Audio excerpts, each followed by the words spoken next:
bed, he would be kicking me or hitting and then it just moved on to while he was sleeping, he was just flailing around, moving his arms and legs. So what motivated us to talk to the doctor about the movements was ultimately when he dislocated his shoulder.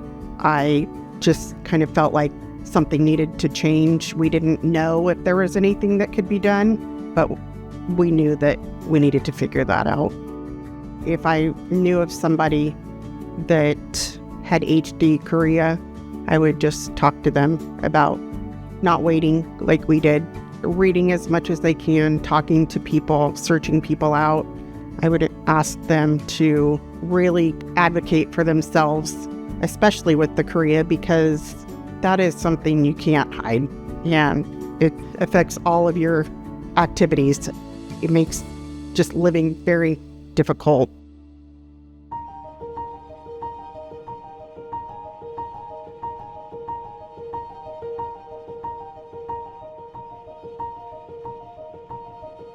So I go to all the doctor's appointments with Ray so that I can help advocate for him.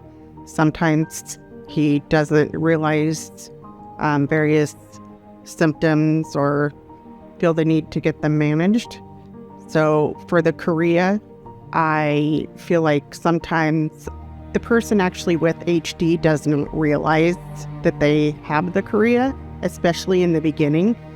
By the time we went to the doctor for his chorea, I feel like we were a little bit beyond frustrated and stressed about them. And so I feel like we went, and I was advocating big time on anything that could help. We went much later than we should have. We should have talked to her much sooner about the chorea before it got out of control like it did. And so I would ask somebody else to advocate much better for their loved one early on.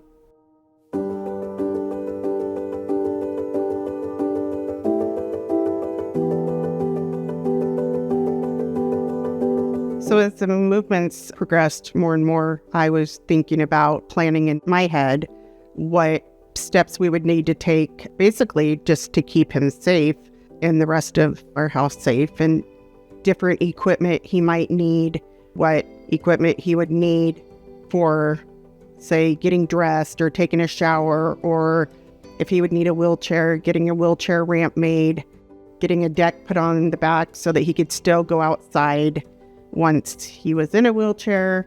Just things that I was planning in my head and I still think about on a daily basis, just trying to keep one step ahead of what he might need. The advice I would give somebody that is a caregiver to somebody that has HD and chorea would be to make sure and get some time for yourself. Take care of yourself however that looks for you, but make sure you do that sooner, early on, because it can be a lot.